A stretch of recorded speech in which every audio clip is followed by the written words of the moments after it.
Hello friends, हॉटेलमध्ये आपण नेहमीच तंदूर खात असतो, पण आज आपण घरच्या घरी तेही ओव्हन न वापरता कशी बनवायची हे बघणार आहोत। हॉटेलची तंदूरलाही मागे टाकेल अशी चव असणार आहे। आजची रेसिपी पाहिल्यावर तुम्ही बाहेरून चिकन तंदुरी मागवणं कायमच बंद कराल। कसं बरं ते पाहण्यासाठी व्हिडिओ शेवटपर्यंत नक्की बघा, कारण यामध्ये मी काही खास टिप्स सांगितलेल्या आहेत ज्यामुळे चिकन आतून अगदी ज्युसी आणि बाहेरून क्रिस्पी होईल। जे फ्रेंड्स नवीन जॉईन झालेले आहेत त्यांनी आपल्या चॅनलला पटकन सबस्क्राईब करून घ्यायचे। चला तर मग वेळ न घालवता रेसिपीला सुरुवात करूया।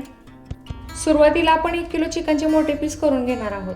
आता स्वच्छ धुवून त्याला खोलवर चिरा मारून घेऊया, जेणेकरून आपण लावलेला मसाला आतपर्यंत व्यवस्थित जाईल आणि जाळीवर भाजताना आतून कच्चे राहणार नाही। कमी वेळेत तंदूर पटकन होण्यासाठी जास्त खोलवर चिरा मारून घ्यायचा। आता सर्वात महत्त्वाची स्टेप म्हणजे मॅरिनेशन। यासाठी एका बोलमध्ये चिकन घेऊन त्यावरती लिंबाचा रस, आले लसूण पेस्ट आणि थोडंसं मीठ लावून मॅरिनेट व्हायला 10 ते 15 मिनिटं बाजूला ठेवून देऊया। असं मॅरिनेशन केल्याने लिंबामुळे ते शिजल्यावर चिवट न होता अगदी लोण्यासारखे मऊ होतात। तसेच आले लसूण पेस्ट आणि मिठामुळे चव आतपर्यंत पोहोचते आणि कच्चा वास पूर्णपणे निघून जातो। या पहिल्या मॅरिनेशनमुळे चिकन आतून आळणी लागत नाही आणि नंतर लावलेले मसालेही त्यावरती छान पकड धरतात। त्यानंतर एका भांड्यात दही घेऊन त्यात सर्व मसाले जसं की बेडगी मिरची पावडर, धने पावडर, जिरे पावडर आणि हळद टाकून एक छान पेस्ट तयार करायची। जर तुम्हाला हॉटेल सारखा लाल रंग हवा असेल आणि फूड कलर वापरायचा नसेल तर बेडगी मिरचीचं तिखट वापरा किंवा थोडा बीटचा रस दह्यात मिक्स केला तरीही चालेल। मी तर बेडगी मिरचीचाच वापर करते। आता हा मसाला प्रत्येक चिकनच्या पिसाला आपण मारलेल्या चिरांमध्ये व्यवस्थित भरून घ्यायचा आहे, म्हणजे मसाला जेवढा जास्त मुरेल तेवढीच तंदूरची चव वाढते। पेस्ट लावून झाल्यावर नंतर आपल्याला किमान 1 तास तरी बाजूला ठेवून द्यायचे, कारण पीसेस मोठे असतात। जर आपण लगेच भाजायला घेतले तर मसाल्यांची चव फक्त वरच्या थराला लागते आणि आतून आळणी बेचव लागतं। मॅरिनेट व्हायला 1 तास ठेवल्यामुळे मीठ आणि मसाल्यांचा अर्क चिकनच्या चिरांमध्ये आतपर्यंत व्यवस्थित मुरतो। आता मसाले लावून झालेले आहेत, साईडला ठेवून देऊया। चांगलं मॅरिनेट होतंय तोपर्यंत आपण हिरवी चटणी तयार करून घेऊया।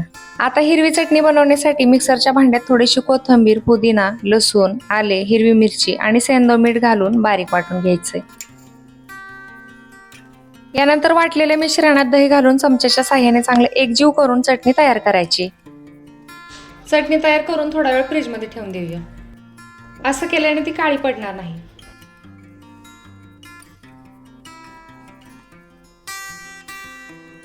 तंदूर बनवण्यासाठी आपल्याला खूप मोठा जाळ नकोय, फक्त विस्तव पाहिजे।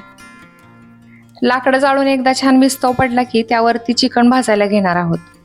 चुलीवर ठेवण्यासाठी मी इथं एक जाळी घेतली। जाळीला अगोदरच तेल लावून घेतलं होतं।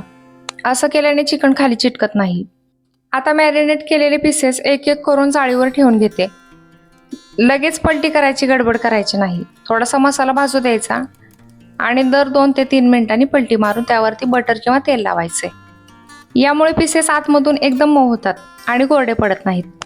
आता चिकन शिजलं हे कसं ओळखायचं, तर बाहेरून थोडंसं क्रिस्पी आणि काळपट डाग दिसायला लागले की समजून जायचं आपलं चिकन शिजलेलं आहे। हे शिजायला साधारणपणे 20 ते 25 मिनिटं लागतात। थोडं अजून क्रिस्पी हवे असेल तर 5 मिनिटं अजून ठेवायचे। फ्रेंड्स, तुम्ही कधी चुलीवरचं जेवण बनवलं आहे का? किंवा तुम्हाला चुलीवरची कोणती डिश सर्वात जास्त आवडते मला कमेंट करून नक्की सांगा। चिकन भाजतंय तोपर्यंत आजची टिप बघूया। टिप नंबर 1, चिकन जळू नये म्हणून काय करावे। जेव्हा आपण चुलीवर किंवा विस्तवावर चिकन भाजतो तेव्हा चिकन मधून चरबी किंवा तेल विस्तवावर पडतं आणि यामुळे अचानक मोठी आग पेटते। याच आगीमुळे चिकन बाहेरून काळं पडतं किंवा जळतं। मग अशा वेळेला जवळ एक स्प्रे बॉटल किंवा पाण्याचा छोटा तांब्या ठेवायचा। जसा जाळ वरती येईल तसा पाण्याचा हलका शिंतोडा विस्तवावर मारायचा। यामुळे जाळ शांत होईल आणि चिकन फक्त विस्तवाच्या उष्णतेवर व्यवस्थित शिजेल आणि जळकट चव न देता छान स्मोकी फ्लेवर येईल। टिप नंबर 2, जर तुम्हाला वाटत असेल की चिकन खूप जास्त कोरडं होतंय किंवा जळतंय तर बटरमध्ये थोडंसं मध मिक्स करून ते चिकनला लावायचे। यामुळे पीसेसवर एक सुरक्षित थर तयार होतो जो त्याला जळण्यापासून वाचवतो आणि चकाकी देतो। तर तयार आहे आपलं चुलीवरचं चिकन तंदूर। यासोबत पुदिना चटणी किंवा लिंबू कांदा असेल तर मग काय विचारायलाच नको। ही रेसिपी तुम्ही नक्की ट्राय करा आणि तुमच्या कुटुंबासोबत आनंद घ्या। व्हिडिओ आवडला असेल तर लाईक करा, कमेंट करा आणि आपल्या चॅनलला सबस्क्राईब करायला विसरू नका। पुन्हा भेटूया अशाच एका अस्सल गावरान रेसिपीसह। तोपर्यंत बाय बाय।